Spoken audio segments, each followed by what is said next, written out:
Good morning. मैं doctor Ravindra Kumar Sharma, सहायक आचार्य, व्यवसाय प्रशासन विभाग, राजकीय महाविद्यालय बयाना।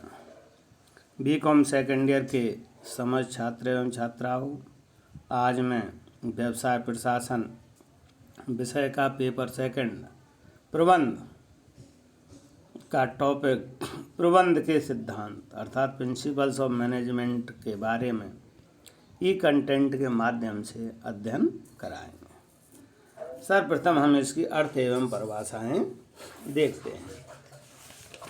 अर्थ में किसी कार्य या ज्ञान के संबंध में सिद्धांत वे आधारभूत मार्गदर्शक बातें हैं जो अनुभव, शोध, विश्लेषण एवं परीक्षण के आधार पर निर्धारित की जाती हैं।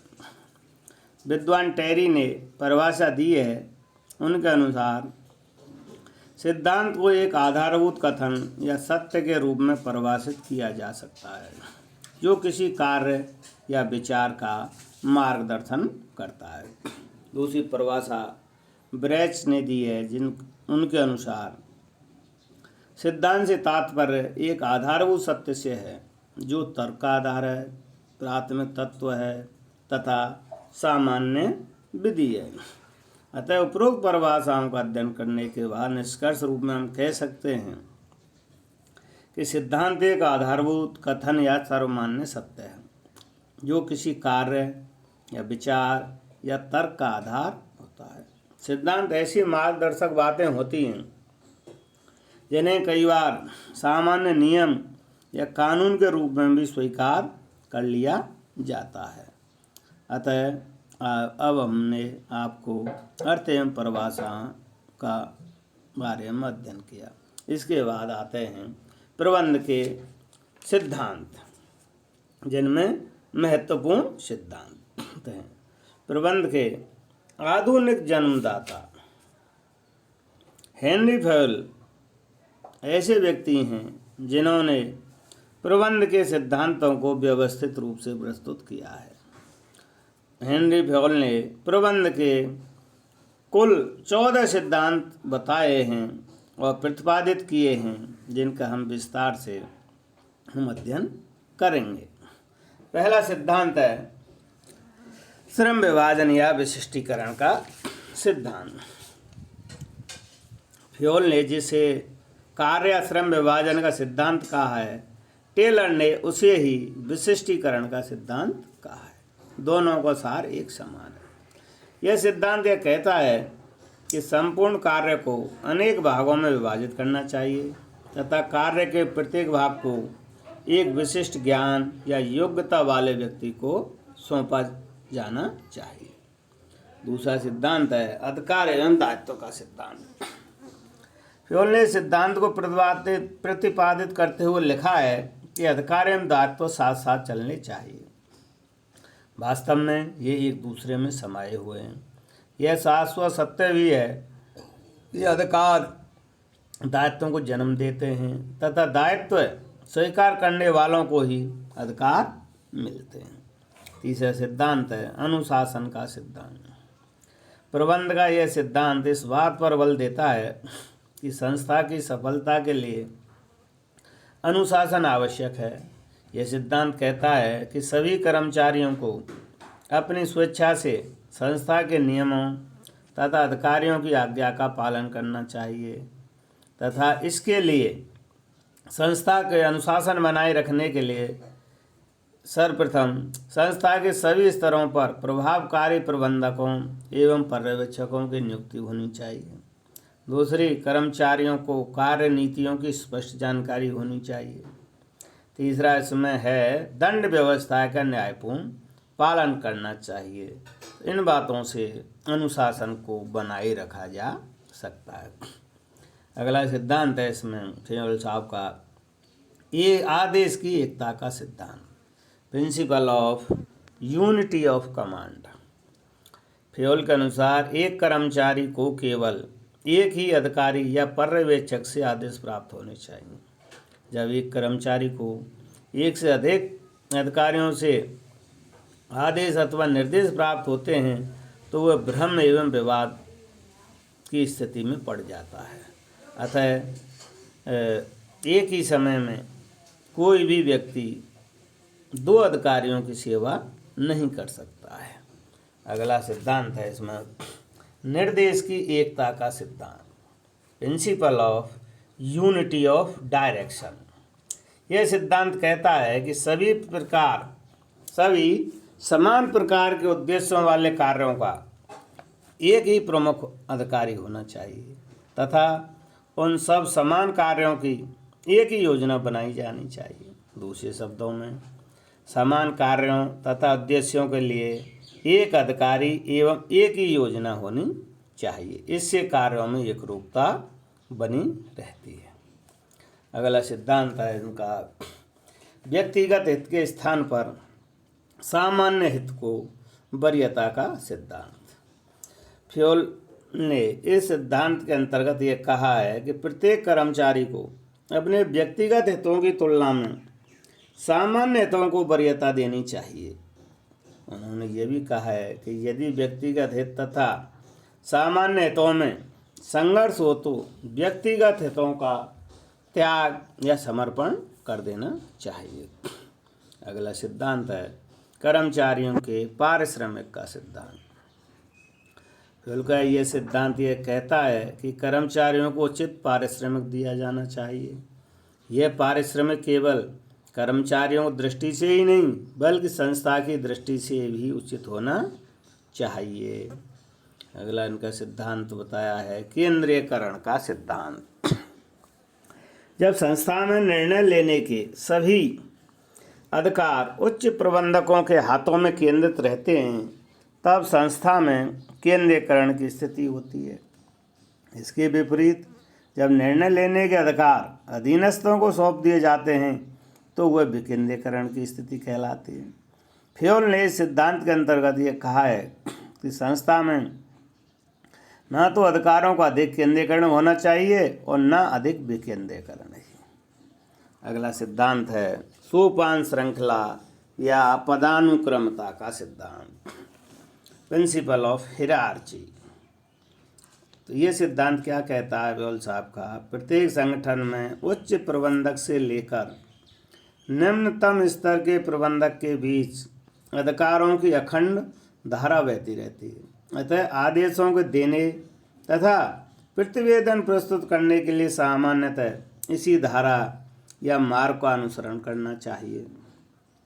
दूसरे शब्दों में ये सिद्धांत ये कहता है कि सामान्य परिस्थितियों में आदेश निर्देश देने तथा सुझाव एवं प्रतिवेदन प्रस्तुत करने के लिए संगठन के अधिकारों की श्रृंखला अर्थात अधिकारियों के पदानुक्रम को पूर्ण रूप से ध्यान में रखना चाहिए। सामान्यतः बीच के किसी भी अधिकारी को टालकर आदेश निर्देश या सुझाव आदि नहीं लेने चाहिए न देने चाहिए। अगला सिद्धांत है इनका व्यवस्था का सिद्धांत। फ्योल द्वारा प्रतिपादित यह सिद्धांत यह कहता है कि प्रत्येक व्यक्ति तथा वस्तु की उपयुक्त व्यवस्था होनी चाहिए।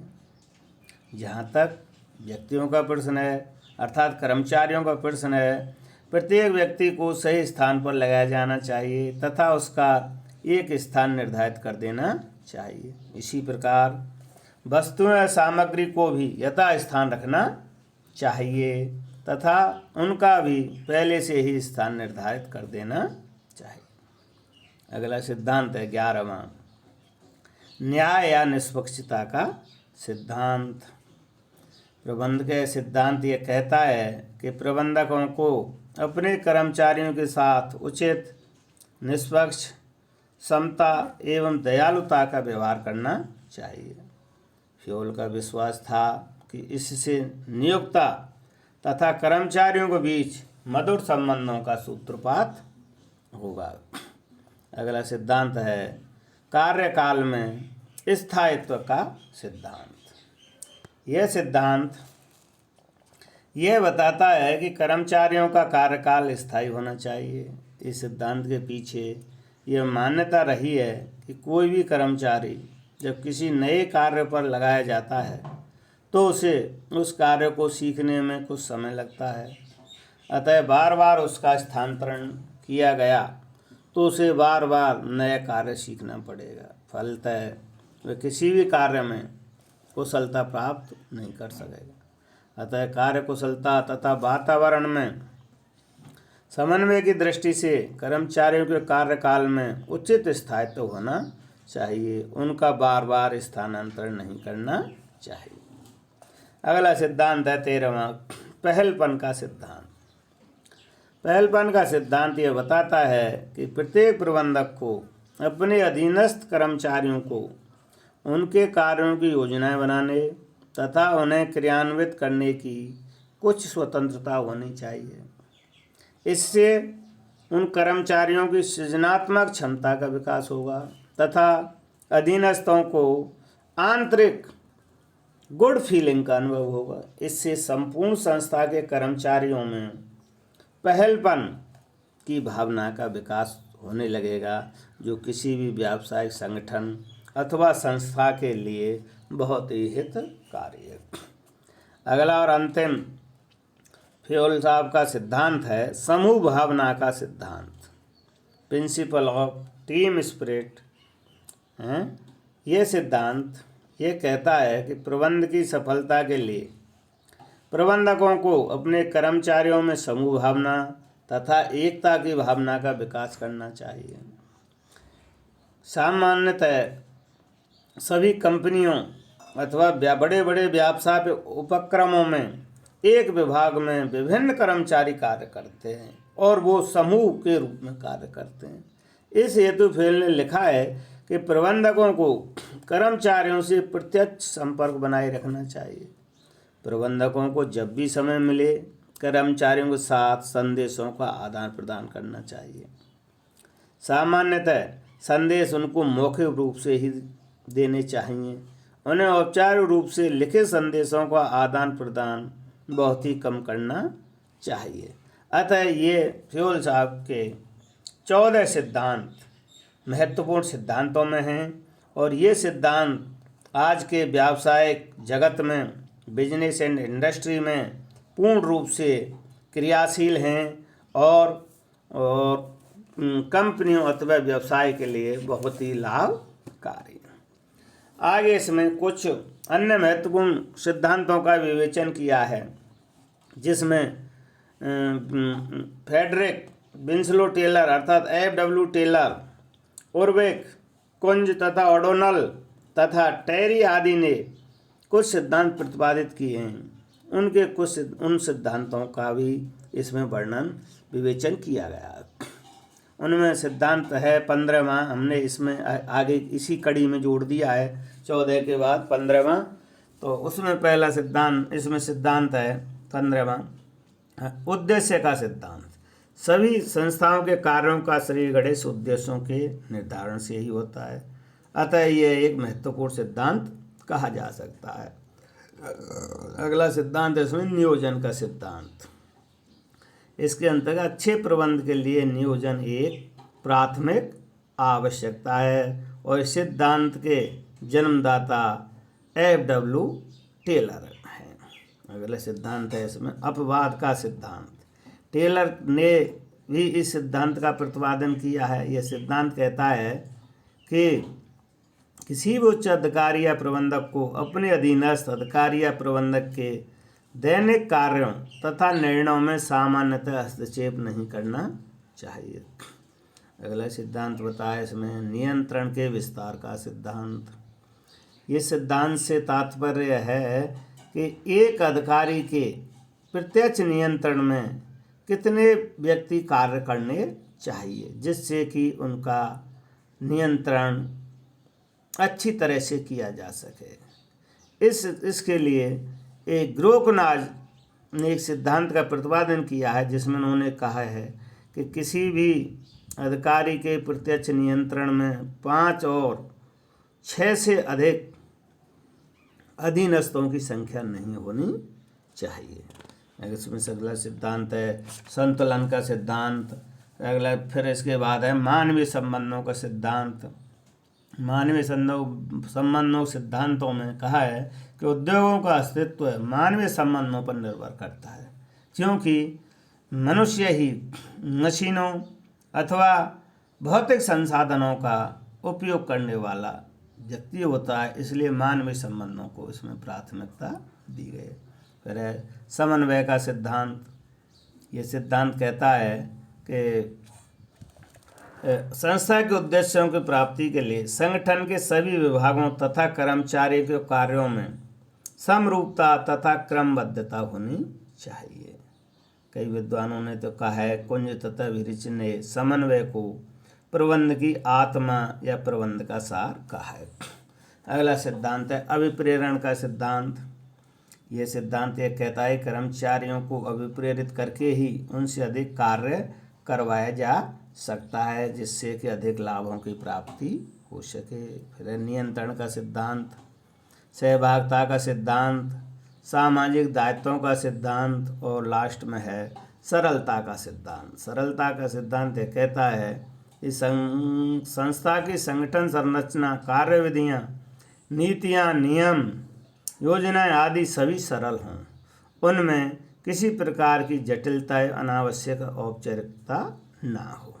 अतः इस प्रकार से आज हमने प्रबंध के हेनरी फेल द्वारा प्रतिपादित 14 सिद्धांत एवं कुछ अन्य सिद्धांत जो कि F.W. टेलर, उर्वेक, कुंज, ओडोनल तथा कुंज, टेरी आदि ने प्रतिपादित किए हैं, उनका भी हमने विवेचन किया है। आज के लिए इतना ही। धन्यवाद।